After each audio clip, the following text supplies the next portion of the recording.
కన్న తల్లి బిడ్డకు ఆపద వస్తే ప్రాణాలిచ్చే దైవం. కానీ అదే తల్లి తన బిడ్డ మనసు మార్చడానికి, ఆమె ప్రేమను పెటాకులు చేయడానికి మంత్రగాడిని ఆశ్రయించింది. కన్న కూతురిపైనే క్షుద్ర పూజలు చేయించిన నమ్మలేని నిజమిది.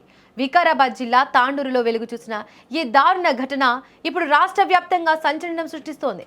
తాండూరు మండలం చంద్రవంచ గ్రామానికి చెందిన సాయమ్మకు ఇందిర అనే కూతురు ఉంది. ఇందిర గత కొద్ది కాలంగా ఓ యువకుడిని ప్రేమిస్తోంది. అయితే తన కూతురు ప్రేమ వ్యవహారం తల్లి సాయమ్మకు అస్సలు ఇష్టం లేదు.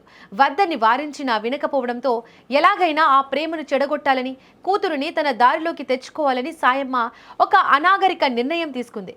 ఇందుకోసం తాండూరు పట్టణంలోని ఇంద్రనగర్ కాలనీకి చెందిన ఒక మంత్రగాడిని సంప్రదించింది. ఆ మంత్రగాడి సాయంతో తెల్లవారుజామున ఇంద్రనగర్ కాలనీలోని ఒక నిర్మానుష్య ప్రాంతంలో ఈ క్షుద్ర పూజలకు తెరలేపారు. తల్లి సాయమ్మ స్వయంగా తన కూతురు ఇందిరాను ఇక్కడికి తీసుకువచ్చింది. మంత్రగాడు ఆ అమ్మాయిని కూర్చోబెట్టి ఆమె చుట్టూ భయంకరమైన పూజలు మొదలుపెట్టాడు.